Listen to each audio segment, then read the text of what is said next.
والحمد للہ رب العالمین۔ قابل صد احترام معزز محترم سامعین ذی وقار، اللہ رب العزت کا جتنا بھی شکر ادا کیا جائے کم ہے کہ جس رب ارض و سما نے ہمیں اپنے دین کی خاطر چند منٹ مل بیٹھنے کی توفیق عطا فرمائی ہے۔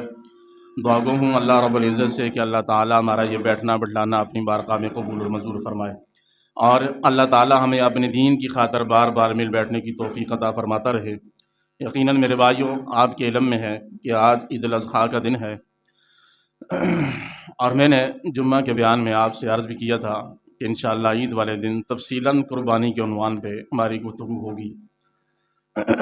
قربانی کا سلسلہ یہ صرف اس امت میں نہیں ہے، بلکہ ہر امت میں قربانی اپنی صورت میں چلتی رہی ہے۔ سورہ مائدہ آیت نمبر 27 میں ہے وَاتْلُ عَلَيْهِمْ نَبَأَ ابْنِ آدم، کہ میرے پیارے پیغمبر آپ اپنے امت والوں کو حضرت آدم علیہ السلام کے بیٹوں کی خبر دیں کہ جب انہوں نے قربانی کی تو ان میں سے ایک کی قربانی قبول ہو گئی اور دوسرے کی قربانی رد ہو گئی۔ ہوا یوں تھا، کتابوں میں ہے کہ حضرت آدم علیہ السلام سے جب اولاد کا سلسلہ شروع ہوا تو ایک لڑکا اور ایک لڑکی صبح، ایک لڑکا اور ایک لڑکی شام کو پیدا ہوتے، تو صبح والی لڑکی کا نکاح شام والے لڑکے کے ساتھ کر دیا جاتا اور شام والی لڑکی کا نکاح صبح والے لڑکے کے ساتھ کر دیا جاتا۔ یہ سلسلہ چلتا رہا تو پھر دو بیٹے اور دو بیٹیاں پیدا ہوئیں۔ بیٹے کا ایک کا نام حابیل ہے، دوسرے کا نام قابیل ہے۔ تو قابیل کے ساتھ جو لڑکی پیدا ہوئی وہ حسین اور جمیل تھی، خوبصورت تھی، اور حابیل کے ساتھ جو لڑکی پیدا ہوئی وہ تھوڑی خوبصورتی میں کم تھی۔ تو قابیل بضد ہو گیا کہ میں نکاح جو میرے ساتھ پیدا ہوئی ہے اسی کے ساتھ کروں گا۔ تو حضرت آدم علیہ السلام کی شریعت میں تو یہ جائز نہیں تھا کہ اب قابیل کی بات مان لی جاتی۔ اب حضرت آدم علیہ السلام نے کو کہا کہ چلو یوں کرو کہ تم دونوں اللہ کے راستے میں قربانی کرو۔ یہ مطلب یہ نہیں تھا کہ قربانی اگر قابیل کی قبول ہو جاتی تو شریعت کا اصول بدل دیا جاتا کہ نکاح ہو جاتا، نکاح پھر بھی نہیں ہونا تھا۔ یہ ایک سمجھانے کا طریقہ تھا کہ بھائی دیکھو، تیری قربانی قبول نہیں ہوئی تو تیرے لیے یہ معاملہ درست نہیں ہے۔ اب حابیل نے اچھا سا ایک کبشہ مینڈا، اور اس وقت یہ سسٹم نہیں تھا قربانی کر دی اور قبولیت اور ناقبولیت کا علم نہیں ہے۔ یہ تو اللہ نے اپنے پیارے محبوب کے صدقے ہمارے اوپر بڑے کرم فرمائے ہیں، بھائی بڑے کرم فرمائے ہیں۔ اس وقت یہ کیفیت تھی کہ اپنی قربانی کو ایک مخصوص جگہ پر رکھ دیا جاتا تو اللہ کی طرف سے ایک آگ آتی، جس کی قربانی قبول ہوتی تو اس کو چک لیتی، جلا دیتی، ختم ہو۔ اب حابیل نے اچھا سا ایک مینڈا لیا اور اللہ کے نام پر رکھ دیا، اور دوسرا قابیل جو تھا اس نے بس کچھ خوشے گندم کے یا غلہ اس طرح رکھا۔ تو جب دیکھا تو حابیل کی قربانی مقبول ہو چکی تھی اور اس کا غلہ وہیں پڑا تھا۔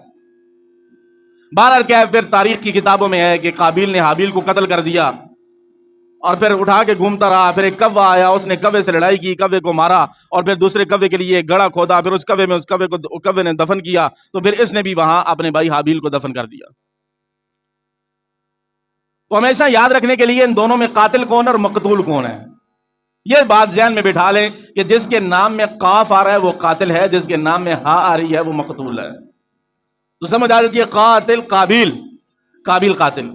تو قربانی کا سلسلہ میں نے عرض کیا کہ یہ اس امت کے ساتھ خاص نہیں ہے، بلکہ یہ شروع سے ہی سلسلہ چلتا آ رہا ہے۔ حکیم الامت مجدد الملت حضرت مولانا اشرف علی تھانوی رحمہ اللہ نے امداد الفتاوی میں بھی یہ بات نقل کی ہے۔ فرمایا کہ اس امت کے ساتھ خاص نہیں ہے، بلکہ جب حضرت آدم علیہ السلام جب سے دنیا میں تشریف لائے تب سے یہ حکم جاری ہے کہ بحکم الہی جانور کو اس اللہ کے نام پر ذبح کیا جائے۔ بہرحال یہ قربانی قرب سے ہے، اور قرب کا معنی ہے کسی چیز کو پانا۔ قرب یقرب تقربا، کسی کا تقرب حاصل کرنا، قربت حاصل کرنا، کسی کو سادہ الفاظ میں سمجھو پانا بھائی. تو قربانی کا لغوی معنی یہ ہوا کہ وہ عمل جس عمل کے ذریعے انسان اپنے اللہ کو پاتا ہے بھائی. تو یاد رکھیے، نفس قربانی تو ہم یہ سمجھتے ہیں کہ جانور کی گردن پر چھری چلا دی، خون بہہ گیا، گوشت تقسیم ہو گیا. لیکن میرے بھائیوں، قربانی کی اصل روح جو ہے، جب آپ قربانی کر رہے ہیں تو پھر اس چیز کو مد نظر رکھیے کہ جس طرح میں جانور کی گردن پر چھری پھیر رہا ہوں، اسی طرح میں اپنے نفس کی بری خواہشات پر بھی آج سے چھری پھیر رہا ہوں. کیونکہ قربانی کا مقصد تو اللہ کو پانا ہے نا، اللہ کا قرب حاصل کرنا ہے. تو اللہ کا قرب صرف جانور کی گردن کاٹنے سے تو نہیں ہوگا نا.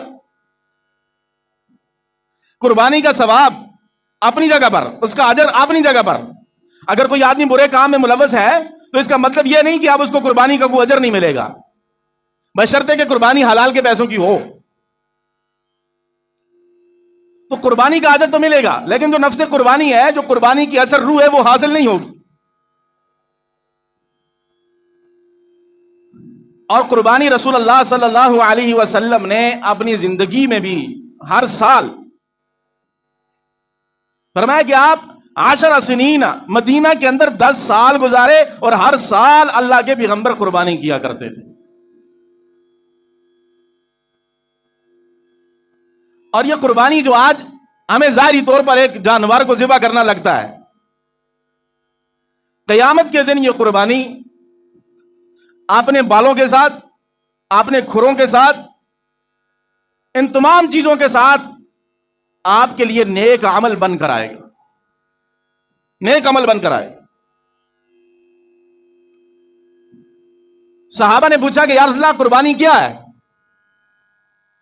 فرمایا کہ تمہارے اور ہمارے جد امجد حضرت ابراہیم کی سنت ہے. تو نے فرمایا یا رسول اللہ ان کی سنت تو ہے، اس میں ہمارے لیے کیا ہے؟ تو آپ صلی اللہ علیہ وسلم نے فرمایا تمہارے لیے اس میں یہ ہے کہ اس کے جسم پر جتنے بال ہیں اللہ کے ہاں مقبول ہو جائے تو ہر بال کے بدلے تمہارے لیے نیکی ہے، ہر بال کے بدلے تمہارے لیے نیکی ہے. اور قربانی کا ثبوت قرآن و سنت اجماع امت سے ہے. اللہ رب العزت قرآن میں ارشاد فرماتے ہیں انا اعطیناک الکوثر فصل لربک وانحر. اے پیغمبر، ہم نے آپ کو کوثر عطا کر دیا ہے. کوثر کے کئی معنی علماء نے بیان کیے ہیں، علم بھی بیان کیا گیا.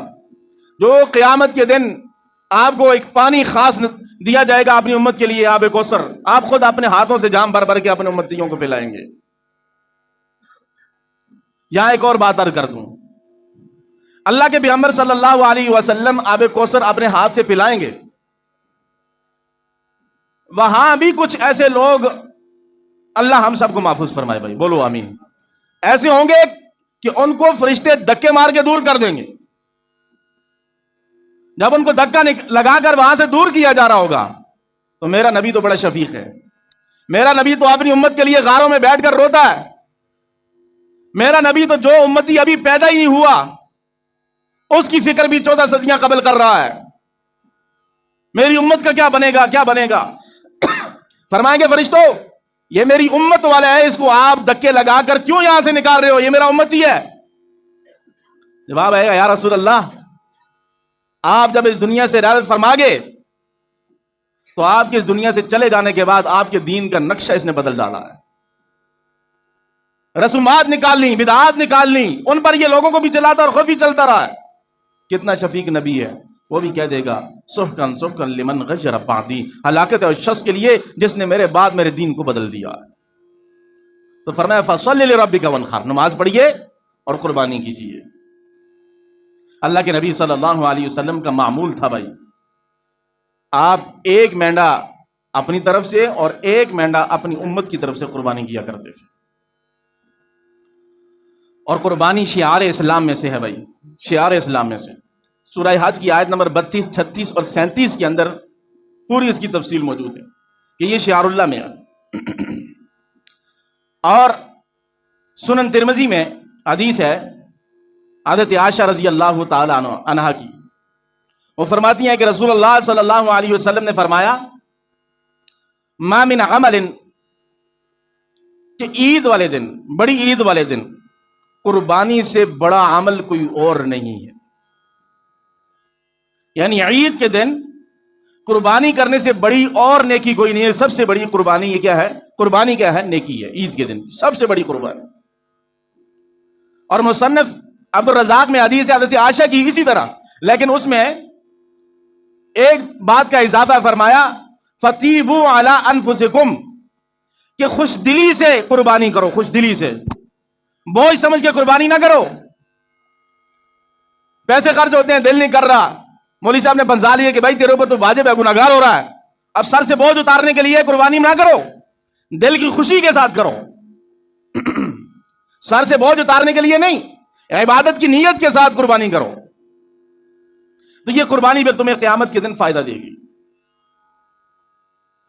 بعض لوگ قربانی لے بھی آتے ہیں، پوچھو تو انتہائی غلط لفظ استعمال کر دیتے ہیں اور اپنی قربانی ضائع کر دیتے ہیں. پوچھ لو بھائی قربانی لائے؟ بس ہی بچے مجبور کر رہے تھے، لے آئے، بس ذبح کر. یہ نہیں کہ بچوں نے مجبور کیا تو لے آئے، بلکہ اس نیت کے ساتھ لے کے آؤ کہ ہم نے اللہ کا قرب حاصل کرنا ہے، اللہ کی رضا حاصل کرنی ہے.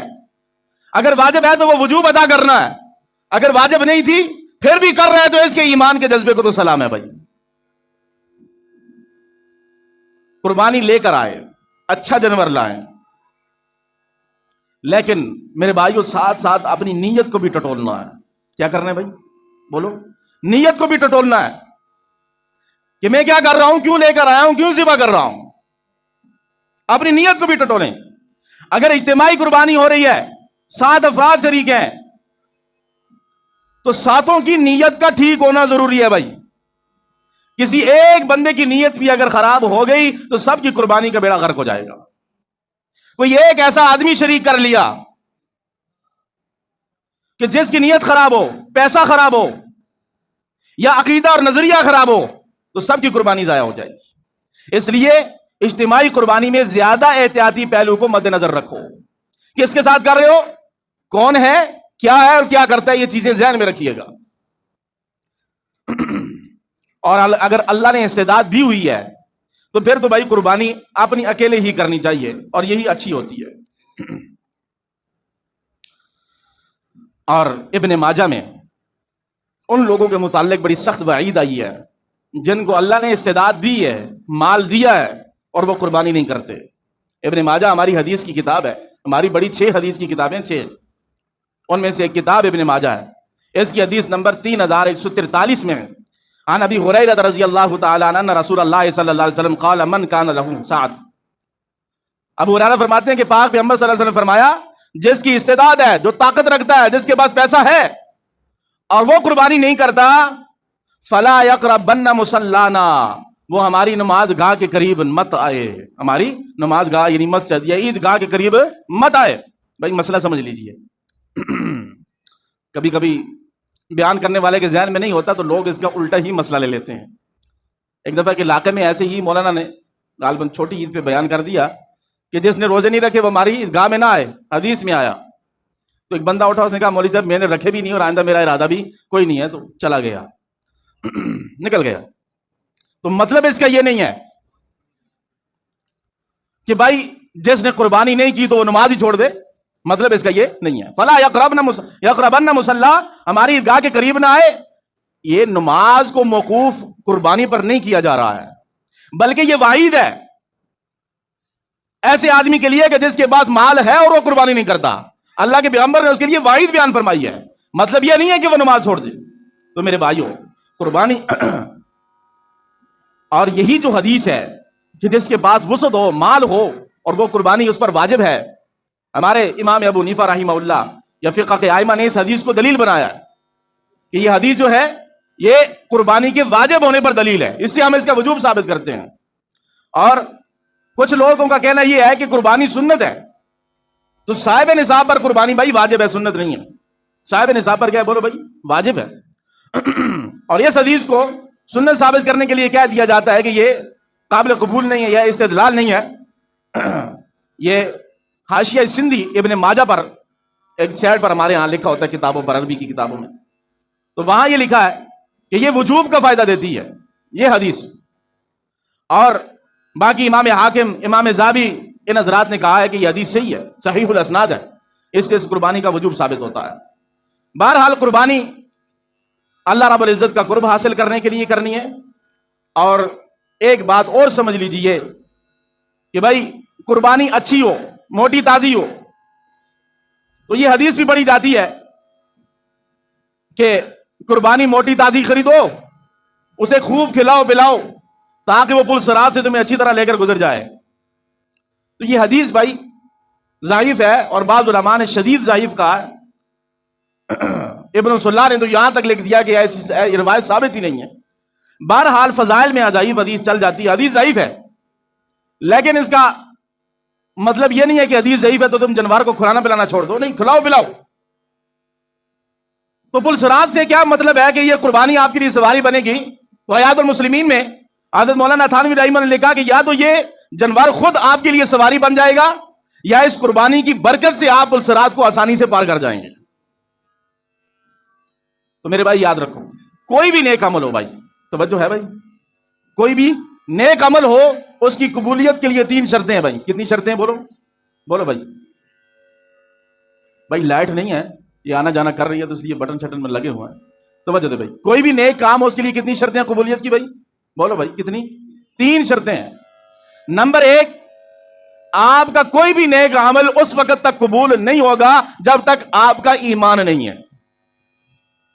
ایمان نہیں ہے تو بڑے سے بڑا نیک عمل کریں، بڑی سے بڑی عبادت کریں، وہ عبادت اللہ کے ہاں قابل قبول بولو بھائی نہیں ہے. تو عمل کی قبولیت کے لیے پہلی شرط یہ ہے کہ انسان ایمان والا ہو. کس پر ہو بھائی؟ ایمان والا ہو. نمبر 2، کوئی بھی نیک عمل قبول ہونے کے لیے دوسری شرط یہ ہے کہ طریقہ شریعت کا ہو، محمد الرسول اللہ صلی اللہ علیہ وسلم والا طریقہ ہو. بھائی اگر آپ اپنے نبی کے طریقہ سے ہٹ کر عمل کرتے ہیں تو وہ عمل بھی قابل قبول نہیں ہے. بھائی مثال سمجھیے، ایک آدمی ابھی بیان ختم ہو تو کھڑا ہو جائے اور اذان شروع کر دے. کیا کر دے بھائی؟ اذان شروع کر دے. کوئی برا کام ہے بھائی؟ بولو نا بھائی، اللہ کا ہی نام لیا ہے نا، برا کام تو نہیں ہے. اب اسے کہو بھائی کیا کر رہے ہو؟ بھائی عید والے دن اذان نہیں ہوتی. وہ کہتا ہے اللہ نے ہمیں عید کا دن دیا ہے، پہلے ہم 5 اذانیں دیتے ہیں، خوشی میں 6 دے دیتے ہیں. ہر کوئی سے کہے گا بھائی نہیں ہے، عید والے دن اذان نہیں ہے. وہ کہتا ہے میں نے اللہ کا نام لیا، نبی کا نام لیا، میں کوئی گناہ کر رہا ہوں، میں نے کوئی برا کام کیا ہے؟ تو کیا جواب دیں گے آپ بھائی؟ او بھائی کام برا نہیں ہے، نام اللہ کا لیا ہے، طریقہ محمد رسول اللہ کا نہیں ہے. بھائی سادہ سی مثال اس کی اور سمجھ لیں. ایک آدمی آپ میں سے کسی کے پاس چلا جائے، بھائی کے پاس 5000 کا نوٹ لے کے کہ یہ لو اور یہ چیز مجھے دے دو، تو یہ اسے آگے سے کہتا ہے بھائی یہ نوٹ جعلی ہے. یہ نوٹ کیا ہے؟ جعلی ہے. وہ کہتا ہے کاغذ نہیں اچھا لگا ہوا، بابا قائد اعظم کی تصویر اچھی نہیں ہے، اس میں تار اچھی نہیں ڈلی ہوئی، صفائی نہیں ہے اس میں.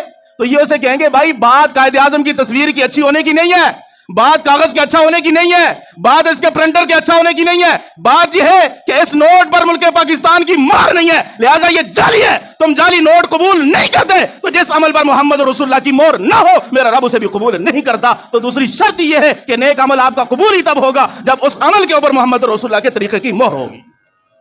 پہلی شرط کہ ایمان ہو، دوسری شرط کیا ہو بھائی؟ طریقہ محمد رسول اللہ کا ہو. تیسری شرط میرے بھائیو، یہ 2 شرطیں تو ہم پوری کر لیتے ہیں، ایمان بھی ہوتا ہے، طریقہ بھی ہم کوشش کرتے ہیں، ماشاءاللہ سب مسلمان بیٹھے ہیں، طریقہ بھی ہم کوشش کرتے ہیں کہ محمد رسول اللہ والا ہو. لیکن تیسری شرط بڑی مشکل ہے اور یہ صرف اپنے سینے تک ہوتی ہے. بولو بھائی کہاں تک ہوتی ہے؟ توجہ دو بھائی، کہاں تک ہوتی ہے؟ یہ اپنے دل تک ہوتی ہے، دل تک. اس کا کسی کو خبر نہیں، یہ آپ کا ضمیر ہی آپ کو بتا سکتا ہے کہ آپ ٹھیک کر رہے ہیں کہ غلط کر رہے ہیں. تیسری شرط کا تعلق اخلاص کے ساتھ ہے. کس کے ساتھ بھائی؟ اخلاص کے ساتھ. یہ نہیں دیکھنا کہ بھائی یہ کام اللہ کی رضا کا کر رہا ہوں، ایمان بھی ہے، طریقہ بھی محمد رسول اللہ کا ہے. پھر یہ نہیں سوچنا میرا خاندان کیا کہے گا، میرا باپ کیا کہے گا، میرا بھائی کیا کہے گا، میرے محلے والے کیا کہیں گے، میری سوسائٹی کیا کہے گی. بڑھ جائے سوسائٹی جہاں مرضی چلی جائے، کہتی رہے سوسائٹی جو کہتی ہے کہتی رہے، کہتا رہے ابو حضور جو کہنا چاہتا ہے کہتا رہے، کہنے والے کہتے رہے. تو نے نہیں ہٹنا کہ میں نے یہ کام اللہ کی رضا کے لیے کرنا ہے. بڑا دنیا کا کوئی آدمی ناراض ہوتا ہے تو ہو جائے، اسی کو اخلاص کہتے ہیں. کسی کی ناراضگی کی وجہ سے کسی کام کو چھوڑنا اور کسی کی خوشی کی وجہ سے اس کام کو کر دینا، یہ اخلاص کے منافی ہے. اور اخلاص کیا ہے؟ ہم سادہ سی باتیں بھائی سمجھتے ہیں، اخلاص اللہ کی رضا کو کہتے ہیں. او بھائی اللہ کی رضا کو اخلاص کہتے ہیں، لیکن اخلاص کا آغاز الاجتناب عن الشرک، شرک سے بچنے کا نام اخلاص ہے. اب میرے دل میں یہ خیال آیا کہ بھائی کہ میں یہ کام کر رہا ہوں تو میرا ابو خوش ہو جائے، اب میں یہ نیکی کا کام چھوڑ رہا ہوں، کیوں چھوڑ رہے ہو؟ میرا ابو ناراض ہو جائے گا۔ بھائی ابو کی خدمت کرو، پاؤں دباؤ، منت کرو، سماجت کرو۔ رب کہتا ہے ماں باپ کافر بھی ہیں تو ان کی خدمت کرو، لیکن کفر کا حکم دے تو ان کی بات مت مانو، لڑائی نہ کرو، جھگڑا نہ کرو، فساد نہ مچاؤ، لیکن ان کی بات جو غلط دین کے خلاف تمہیں کہہ رہے ہیں وہ سننے کی ضرورت نہیں ہے بھائی۔ تو میرے بھائیو، بس ہمارا وقت بھی پورا ہو گیا ہے، اب آخر میں آپ یہ سمجھ لیجئے، بس قربانی کے گوشت کے 3 حصے کر لیجئے۔ اگر 1-2 منٹ اوپر ہو جائیں تو کوئی مسئلہ تو نہیں بھائی جی، بس 1-2 مسئلے۔ قربانی کے گوشت کے 3 حصے کر لیے جائیں تو بہتر ہے۔ ہماری فقہ کتابوں میں لکھا ہے ایک حصہ اپنے لیے کر لو، ایک حصہ اپنی ذو قارب رشتہ داروں کے لیے کر لو، اور ایک حصہ جو ہے وہ عام لوگوں کے لیے، غرباء، مساکین، فقراء کے لیے تقسیم کرنے نکال لیں۔ یہ 3 حصے کر لیں تو یہ اچھا ایک طریقہ ہے۔ اسی طرح بعض لوگ آپ کو یہ کہیں گے کہ بھائی یہ جانور پر ظلم ہے، او بھائی یہ 3 لاکھ کا بیڑا، یہ 3 لاکھ کا کٹا، یہ 3 لاکھ کی بھینس، یہ 1 لاکھ 1.5 لاکھ کا بکرا ذبح کرنے کی کیا ضرورت ہے؟ کسی غریب کی بیٹی کی شادی کیوں نہیں کروا دیتے ہو؟ کسی غریب کا چولہا کیوں نہیں جلا دیتے ہو؟ تو میرے بھائیو، یہ صرف قربانی کے دنوں میں یا حج کے دنوں میں ہمارے ملک میں لوگوں کو مسئلے یاد آتے ہیں۔ تو بھائی حج میں جا رہے ہو، 10 لاکھ لگا رہے ہو، کسی غریب کی بیٹی کی شادی کروا دو۔ میرے بھائیو، سینے پر ہاتھ رکھ کے سوچنا اور اس کو کہنا، یہ سوچ تجھے ویلنٹائن ڈے مناتے ہوئے آئی ہے، یہ سوچ تجھے بسنت کے اوپر آئی ہے، یہ سوچ تجھے جب تو بیٹے کی شادی پر لاکھوں اور کروڑوں روپے خرچ کرتا ہے، 2-2 3-3 لاکھ روپے صرف شادی ہال کی بکنگ کا دیتا ہے، تب تجھے یہ خیال نہیں آتا، ویلنٹائن ڈے مناتے ہوئے خیال نہیں آتا، بسنت مناتے ہوئے خیال نہیں آتا کہ میں کسی غریب کی بیٹی کی شادی کر دوں، میں کسی غریب کا چولہا جلا دوں، صرف اور صرف دین اسلام کی عبادات کو مشکوک کرنے کے لیے، دین اسلام کی عبادات سے لوگوں کو دور کرنے کے لیے ان کو سارے تقوی یاد آ جاتے ہیں۔ وہ جی جانور کا خون بہ رہا ہے، او بھائی خون بہ رہا ہے، ترس آ رہا ہے، میرے رب نے حکم دیا ہے، اب ترس آئے یا نہ آئے، رب کا حکم ہے، اس کو کیا کرنا ہے بھائی؟ پورا کرنا ہے۔ میرے رب نے اس کو پیدا ذبح ہونے کے لیے کیا ہے، میرے رب نے اس کو پیدا انسان کی خوراک بنا کر کیا ہے، تو پھر ترس کس چیز کا ہوا؟ جب میرے رب نے کہہ دیا کھاؤ تو پھر کھاؤ، اس کو کھاؤ، ذبح کرو تو ذبح کرو۔ جب اللہ کا حکم آ جائے، جس حکم کو پورا کرنا ہو، اللہ کی طرف سے حکم آ گیا تو اس کو پورا کرنا مسلمان پر کیا ہے بھائی؟ ضروری ہے۔ غریب کی مدد سے اسلام نے منع کیا ہے۔ اس قربانی کے اوپر اگر غور کیا جائے، وقت نہیں ہے میں اگر ان کے اعتراضات کے جوابات دینا شروع کر دوں، صرف قربانی کے اوپر غور کیا جائے، کیا ایک قربانی ذبح کرنے والے کے گھر کو فائدہ ہو رہا ہے؟ ایک کسائی 20 سے 25 ہزار روپے اس دفعہ لے رہا ہے آپ کا وعدہ کرنے کے لیے، وہ کسائی کی جو روٹی اور چولہا چل رہا ہے وہ کہاں جائے گا؟ یہ چمڑا بیچنے والے کہاں جائیں گے؟ ان کی روٹی اور جو چولہا چلے گی، گوشت کاٹنے والے، پھر قیمے بنانے والے، او بھائی کون سا آدمی ہے جو اس قربانی کے ساتھ اس کی روزی میرے اللہ نے نہیں جوڑ دی ہے بھائی؟ جوڑی ہے کہ نہیں بھائی؟ جوڑی بولو نا بھائی۔ تو اس لیے بھائی اللہ تعالیٰ سے دعا ہے اللہ تعالیٰ ہمیں اپنے دین پر عمل کرنے کی توفیق عطا فرمائے۔ بہرحال 1 منٹ اوپر ہو گیا، اب نماز کا طریقہ سمجھ لیجئے۔ 2 رکعت نماز صلاۃ الضحیٰ یا بڑی عید کا کہہ دیں، 2 رکعت نماز صلاۃ عید مع 6 زائد واجب تکبیروں کے ساتھ۔ آسانی تو یہی ہے، آپ سب نماز پڑھنے آئے ہیں، میں پڑھانے اوپر پیچھے کھڑے ہو جاؤ، 6 تکبیروں کا ارادہ کر لگاؤ پیچھے سے امام صاحب کے اللہ اکبر بھائی، سمجھ آ گئی جی؟ اور زبان سے نیت کا ایک لفظ ادا کرنا بھی کوئی ضروری نہیں ہے، دل میں ارادہ ہو جائے تو یہی کافی ہے۔ نماز پڑھنے آئے سب تو بس نیت یہی ہے اس کی، 6 واحد تکبیر زائد کے ساتھ پیچھے امام صاحب کے رخ میرا طرف خانہ کعبہ شریف اللہ اکبر۔ پہلی رکعت میں امام صاحب اللہ اکبر کہہ کر ہاتھ باندھ دیں گے، سبحانک اللہم پڑھنے کے بعد 3 تکبیریں کہیں گے، اللہ اکبر ہاتھ چھوڑ دینا ہے، اللہ اکبر ہاتھ چھوڑ دینا ہے، اللہ اکبر ہاتھ چھوڑ کے پھر باندھ دینا ہے بھائی، ٹھیک ہے جی؟ سمجھ آ گئی؟ یہ پہلی رکعت ہماری پوری ہو جائے گی۔ دوسری رکعت میں یہ ہوگا کہ امام صاحب کھڑے ہوں گے، سورہ فاتحہ پہ، دونوں طریقے ٹھیک ہے، سورہ فاتحہ سے پہلے تکبیرات کہہ لی جائے یا سورہ فاتحہ اور سورت ملانے کے بعد رکوع میں جانے سے پہلے تکبیریں کہہ لیں۔ بہرحال ہم رکوع میں جانے سے پہلے جو ہے وہ تکبیرات کہیں گے، 3 تکبیرات پہ ہاتھ اٹھانا ہے، چھوڑ دینا ہے، اور چوتھی تکبیر کے اوپر کیا کرنا ہے جی؟ آپ نے رکوع میں چلا جانا ہے بھائی، سمجھ آ گئی؟ باقی قربانی کا کسی بھی قسم کا کوئی مسئلہ کسی ساتھی نے پوچھنا ہو تو بعد از نماز یہاں ہم موجود ہیں تو آپ پوچھ سکتے ہیں۔ اللہ تعالیٰ سب احباب کو جزائے خیر عطا فرمائے۔ وآخر دعوانا